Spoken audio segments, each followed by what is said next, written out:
Hi po sa lahat! Nakakuha na po ba kayo ng national ID? Halina at nagbabarangay-barangay sila. Dali nyo na po ang inyong ID at ang birth certificate, klaro na sa mga bata. Ayan. Kunan po natin sila. Nagbabarangay po sila. Kukunin po kasi yung info ninyo. Ibabalik naman po. Ito po yung mga dala-dala nila mga materials. Ayan. Pagkabigyan nyo ng info ay picture or ayan, biometric po muna. Irish po yan. Ayan, titingnan po, babasahin po yung Irish ng inyong eyeball.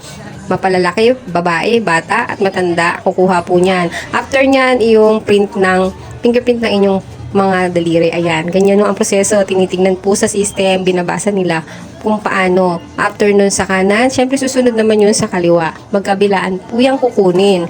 Yan, i-entry yan nila sa kanilang system. So yun, ipipicturean po kayo at babasahin kung tama ang info na ibinigay ninyo para may tama. At i-print po ang inyong PLC, copy na i-print nila na panghawakan natin para proof na nag-register na tayo pag dumating na po yung ating card. Or after 1 week, ay i-verify natin para makakuha po tayo ng temporary ID katulad po nito. Ayan, nakuha ko po siya, gupitin po natin yung kalahati, then laminate po natin para hindi madaling mapunit.